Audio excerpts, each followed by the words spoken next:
Hello, hi guys! Magandang hapon sa inyong lahat. This is Rurias from Masagari Channel, a faith leader, also matarder. So ngayong hapon na to, tignan natin yung sabihin sa iyo ng ating mga gabay. So this is the weekly gabay for the month of March 15 hanggang March 21 for the sign of. For the sign of Scorpio. So Scorpio, welcome sa my channel. Ano kayang messages, advices, and spirit guides ang ating masasaga for today's video? Ano kayang energy or kaganapan sa buhay mo ang ating mahagilap? So guys, this reading is a journey lamang nila at makaka-resonate. Kunin lamang po makaka-relate sa inyo. And comment down below kung kaninong energy ang ating nasagap. And of course, don't forget to like and subscribe my channel. And hit notification bell for more videos update. Kasi maraming salamat po. Sa mga walang sawang pagsuporta sa aking channel, lalo na ang hindi nag-skip ng ads, saway pagpalain kayo ng Diyos at may kapal siksik-liglig na umapaw na biyayang manong balik sa inyo. So let's see guys, what is the messages, advice ng ating angel spirit for the sign of Scorpio? So let's see and watch this. Ano kaya kaganapan sa buhay ng mga Scorpio signs ang ating mahagilap? So guys, let's see. Okay, so this is something that's our moment for major changes. Malaking pagbabago na magaganap sa buhay mo. No, may mga bagay na masisira, may mga bagay na mababago, na maaaring may nagbigay sa yung trauma, no, or takot, no, may mga bagay din na naguguluhan ka sa sitwasyon na to, na kailangan mo magpatuloy. There is an unexpected change coming in for you. And there's something that two of ones by choices. Napiliin mo yung mga bagay lang na makakatulong sa'yo, yung mga bagay na magbibigay pagbabago sa sitwasyon mo. No, hindi pwede itong pabago-bago yung isip. Kailangan kung ito yung gusto mo, ito yung decision mo na, no? And there's a three of wands waiting for result, waiting for a ship. No, ito yung hinihintay mong pagkakataon, no? Ito na yung document papers na hinihintay mo, maaaring dumating na. And there's a travel, guys, and there's a King of Pentacles being a security. Maging secure ka pagdating sa finances, maging mautak ka, maging mature ka, how to manage and control your money wisely. So let's see. And of course, there's something, the Four of Cups, may re-evaluate or analyze. So may mga bagay na pag-iisipan mo kung ayaw mo pagsisihan sa huli. Now, may mga part na naguguluhan ka for this eksena, or may mga namimiss kang opportunities na kailangan mong tanggapin, no? Na may mga bagay na para sa'yo, may mga bagay na hindi para sa'yo. Pakawalan mo yung negative na pumapasok sa isipan mo na mag-create ng anxieties or depression. So let's see. And of course, this is something guys with the Seven of Cups with opportunities or dream coming true, na may mga bagay na matutupad na, may mga bagay na may sasakatuparan mo na, may mga bagay o opportunities pang ibibigay sa'yo. There's a lot of options, choices, and there's a tower moment to represent with a strength card, with a confident. Kailangan lakasan mo loob mo, maging matapang kang harapin, no? Kung ano man yung mga bagay na nagbigay kirot, nagbigay ng problema, nagbigay sa iyo ng bangungot, kailangan mong maging matapang. What is the Two of Wands? Referencing with the Three of Swords in reverse, something, a recovery from the pain, no? Piliin mo yung mga bagay na makakatulong sa'yo. Hindi mo kailangan isipin yung mga bagay na nakapanakit sa'yo, na nagbigay sa'yo ng trauma. Kailangan mong palayain ito na para magkaroon ka ng positive outcome, no? So let's see what is the Three of Wands. Represent what? There's a Nine of Pentacles with a practicality. No, kailangan mahabaan mo yung pasensya mo, maging kalmado ka, dahil kung itong bagay na to ay para sa'yo, may mga pasili pang ating angel spirit na ibibigay sa'yo mga bagay na para sa'yo talaga. Kailangan mo matutong kumalma, huwag kang pala desisyon. What is the King of Pentacles? Referencing with the Five of Swords, nagkakaroon ng self-sabotage not because of your action. No, nagkakaroon ng defeat dahil sa actions mo. No, kaya kailangan pag-iisipan mo at kailangan mong pakawalan yung mga negative thoughts na maaaring kumbaga papasok sa utak mo o sa isip mo na ano yung, kumbaga nag-share ka na kahit anong informasyon, no, sa mga tao na to, kaya parang nagagamit against sa'yo, ganon. Kumbaga iwasan mo mag-isip ng mga bagay na makakasama sa'yo. No? Kasi parang ano ka dito, parang wala kang tiwala sa sarili mo eh. No, kailangan magkaroon ka ng seguridad, no, na hindi mo kailangan bumase sa ibang tao. No, kailangan aralin mo yung mga bagay na makakatulong sa iyo. What is the Four of Cups? Represent with the Knight of Swords. There's a success drive-in, no? May mga bagay na unti-unti ka magtatagumpay. Magiging mabilis ang eksena to for you na magdadala sa iyo ng tagumpay. Kailangan alam mo sa sarili mo yung grounds mo. Pag-iisipang mabuti, what is the Seven of Cups? Represent with the Two of Pentacles, being balanced. So, kailangan mo maging balance sa emotional, physical, mental. No, dapat alam mo sa sarili mo yung grounds mo. And the Seven of Cups, something confusion, maaring magulo pa ang utak mo dito, kailangan maging balance ka. And there's the King of Cups, there's a devotion and support first. So, kailangan maging mature ka pagdating sa emosyon. No, isa sa magiging matatalo ka dito ng emosyon. Dahil kumbaga, may mga marinig ka lang na ibang bagay sa paligid mo, nawawala yung concentration mo, nawawala ka sa wisyo, kailangan tumuto ka sa kung ano ba talaga yung priorities mo. No, kailangan lakas sa manuloob mo. Hindi mo kailangan bumase sa mga sasabihin ng iba, yung mga bagay na makakaapekto sa iyo ng mga chismis or ano man yan. Kailangan marunong kang pakawalan yan. No? What is the Two of Wands versus the Three of Swords in reverse? Reverse with the Four of Swords, something in intuitions, no? Kumbaga, alisin mo yung takot at pangamba mo dito. No, isa sa bagay na makakalaban mo dito yung takot mo. Kailangan piliin mo yung mga bagay lang na makakatulong sa'yo. Wag mo yung na-overcome lahat, no? Parang na-overwhelm ka sa lahat na nangyayari, eh, no? Parang lahat ng negativities na mga naririnig mo, isa sa nag-aano sa ito, eh, para natatakot ka na, kumbaga, nangangamba ka, kaya alisin mo yung ganon. And there's a Hermit card, guys, with the spiritual awakening. No, may mga bagay na maglilinaw sa'yo. No, ibibigay liwanag sa'yo lahat ng mga bagay na matuto ka maghintay, na there's something perfect timing, and there's something a God will. No? Na ibibigay sa'yo talaga yung mga bagay para sa'yo. And there's a Seven of Pentacles with a harvest moment. Kumaga, mag-invest ka ng time and ng effort sa sarili mo dahil walang mga bagay na makakatulong sa'yo o tao sa sitwasyon mo makakatulong sa'yo, kundi ang sarili mo. Kailangan maging secure ka sa mga lahat ng plano, pangarap, no? Maging low-key ka. There's a lot of evil eye na nakatingin sa'yo. Kaya kailangan handa ka. What is the Four of Cups across the Knight of Swords? So there's a justice card. Now, there's something justice will be served. Now, makukuha mo itong station na to. Kumbaga, kailangan pag-iisipan mo yung mga bagay na nagagawin mo. No? There's certain consequences. So, hindi ka dapat pala desisyon. What is the Seven of Cups versus the Two of Pentacles? Reference with the Nine of Cups. There's something in offer, proposal, engagement. There's a lot of customer, client coming in for you. Kailangan lakas loob mong harapin kung ano man yung mga bagay na ibinibigay o binabato sa'yo. No? Kailangan mong kumilos, gumalaw, hindi ka dapat bumabase sa mga sasabihin ng iba. No? So, let's see what is additional outcome. Ang pinaka-outcome dito is the Eight of Pentacles, just focus, no? Mag-focus ka sa ginagawa mo. May mga tao sa paligid mo, may mga masasabi sila sa iyo, it's a part for distractions. So, kailangan matuto kang kumawala or mag-ignore, no? And this is something the star card for recovery and healing.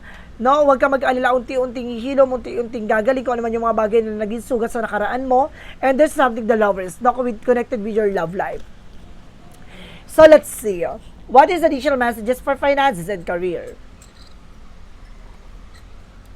So, let's see. What is additional messages for finances and career? Represent with the word card. So, some of you guys na makakapag-travel ka talaga, makakapagtrabaho sa ibang bansa, or else malaking factor ang ibang bansa, no, pag-earn ng pera mo. And this is something the page of wands by good. Just may magandang balita, there's a phone call messages, an email ka matatanggap, and any transactions. And there's a 12, so there's a decision that you need to make. So, kailangan mo magdesisyon, no? Hindi ka dapat, nagpapa-apekto sa mga napapabalitaan mo, ng mga nababalitaan mo, napapanood mo, or anything na nakakasira ng iyong confident, no? Or self-esteem. What is additional messages with about sa love life? So, this is the Queen of Cups, with emotional mature. So, ibig sabihin, pagdating sa love life, kailangan maging mature ka pagdating sa emotions, no? And there's a page of intuition. Lagi ka makikinig sa gut feeling mo, in inner voice. No, there's something dreams coming in for you. So, let's see what is additional messages. And there's something the Ten of Cups with happiness. Magiging masaya ang iyong relationship. No, magiging maganda ang iyong pagsasama. At magiging malusog ito. What is additional messages pagdating sa health? There's an Ace of Pentacles. Malaking factor sa iyong health is an Ace of Pentacles with the money. No? Maaaring kailangan mo magtiyaga sa ginagawa mo, kailangan mo magpursige, pero kailangan mo ng pahinga. Kasi mag-over-fatigue ka. Kailangan maging tahimik ka sa lahat ng plano or magtiyaga ka sa ginagawa mo. And there's an Emperor, maging mature ka. No? Kailangan nalagaan mo yung sarili mo, bigyan mo ng stability, no? At bigyan mo ng protection yung sarili mo, at discipline. So, let's see, what is additional messages for synchronicities? Represent one.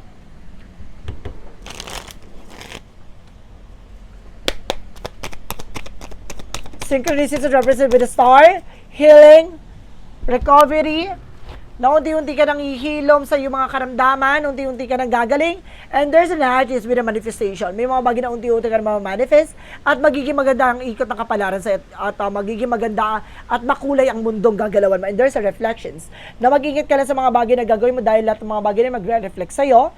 And this is something protecting love, protection mo ang pag-ibig at pagmamahal. So let's see what is the magical fairy messages to represent what? Represent with assertiveness. Dapat alam sa sarili mong Jones mo. Hindi ka dapat bumabase sa mga sasabihin ng iba para lang sang-ayunan mo. No? Or kumbaga para lang pumayag ka. No? Kailangan alam sa sarili mong Jones mo. Pag ayaw mo, hindi. And there's a perfect timing. So lahat ng mga bagay talaga I told you, nilalakaan para sa perfect timing. Matuto ka maghintay. Maging kalmado. Huwag padadala ng tensyon. Relax, and this is something vegetarian. Kailangan mo ng fruit and vegetable, makakatulong sa'yo to detoxify your toxins, no? So, let's see what is additional messages for Yin and Yang Oracle card.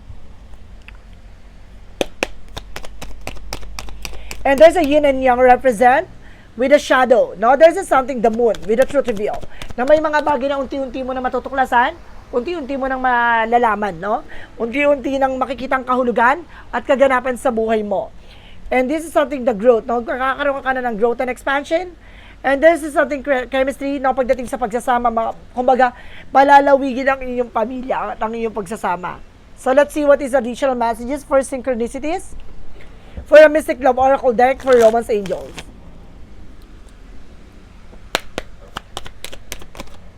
And there's a love, sign for love talaga, diba?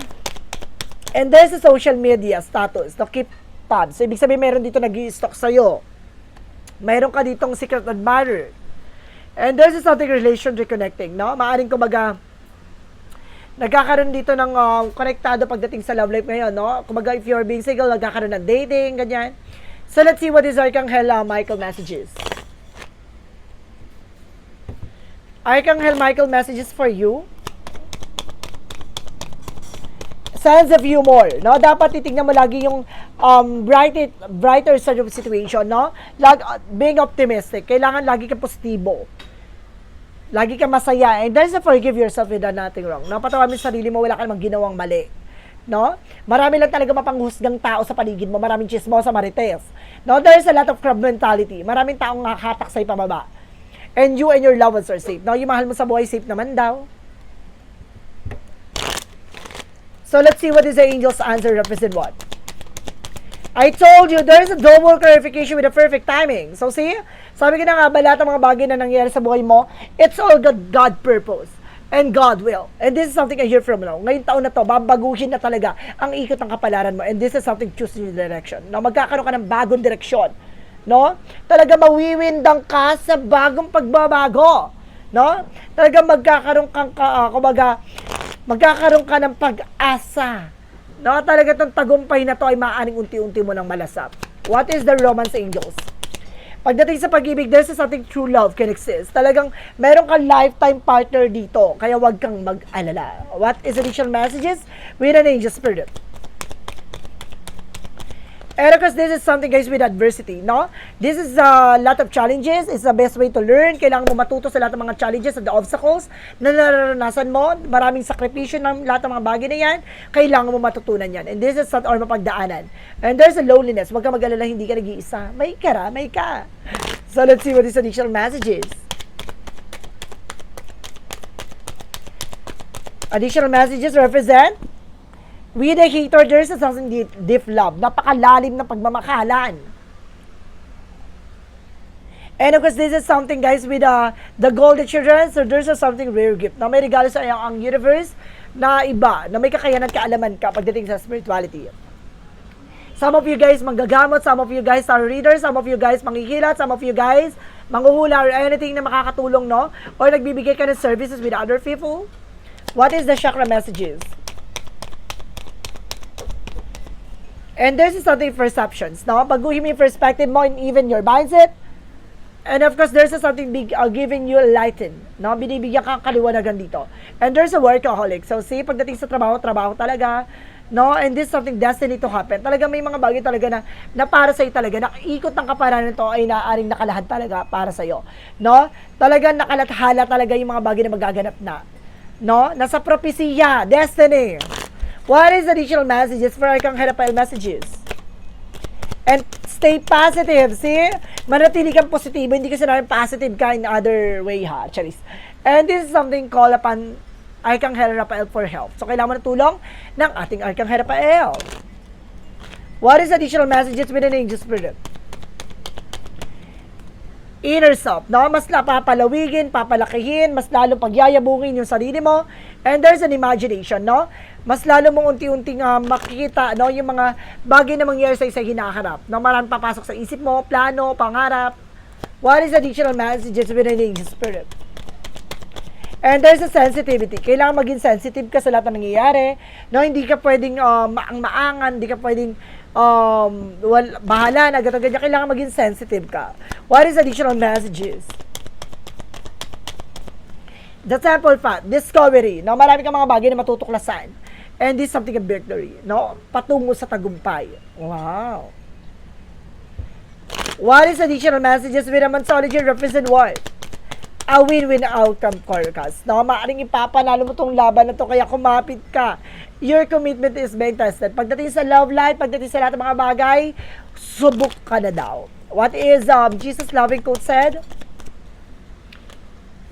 Your faith has saved you, go with faith. So see, ang pananampalataya at tiwala mo ay yan ang nagligtas sa iyo tungo sa kapayapaan at kalayaan, gano'n. Kumbaga, magkakaroon ka ng kapayapaan dito sa kaisipan, magkakaroon ka ng kalayaan sa sitwasyon, no? Dahil sa pananampalataya at tiwala mo na ibinigay sa ating pong may kapal. And watch and pray that you enter not into temptation, no? Kumbaga, magdasal, pagmasdan, no? Na mailayo ka sa anumang tukso. Dapat alam mo sa sarili mo yung tama at mali. What is the angel's number represent what? An angel's number represents 2020 for compassion. It is a confirmation that your assumption and beliefs are correct, but it's also an encouragement to use your talent and gift because they will benefit the world and your packets because of the service to others. Your potential is enormous. So see, kumbaga, kayang-kaya mo makarecover sa sarili mo eh. No, may kakayanan at kaalaman ka, gamitin mo ng tama at wasto yan. No? At makakatulong ka pa with other people. So see, may kaalaman at kakayanan ka nga. What is the messages of life represent what? Represent with the overcoming. So, unti-unti mo matatanggap, unti-unti mo mararamdaman. Today, it's a great school of life. I practice self-discovery by acknowledging that my fears, anger, and ego separates me from my divinity. I allow the light to grow inside me. The light gives me the power to reign over my inner kingdom. Today, I overcome all that separates me from the light that is my truest self. So see, unti-unti mo talaga makikita ang liwanag, no? Kaliwanagan sa lahat ng aspeto. No? Ano man yung mga nagbibigay ng kaguluhan sa puso't isip mo, wawaksin, aalisin. No? So guys, ito ang mga bagay na kailangan mong tanggapin sa sarili mo, na unti-unti mo nang mararamdaman ang pagbabago na pinagkakalob sa iyo ng ating pong may kapal. So guys, this is a weekly gabay for the month of March 15 hanggang March 21 for the sign of Scorpio. So Scorpio, maraming salamat for this wonderful reading. So once again, this reading is a journey reading namang nila at makaka-resonate. Kunin lamang po makaka-relate sa inyo and comment down below kung kaninong energy ang ating nasagap. And of course, don't forget to like and subscribe my channel and hit notification bell for more videos update ko sa maraming salamat po. Sa mga walang sawang pagsuporta sa aking channel, lalo na ang hindi nag-skip ng ads, so pagpalain kayo ng Diyos at may kapal, siksik, liglig na gumawaw na biyayang manubalik sa inyo at maraming salamat. And see you in the next video. Bye-bye and babush!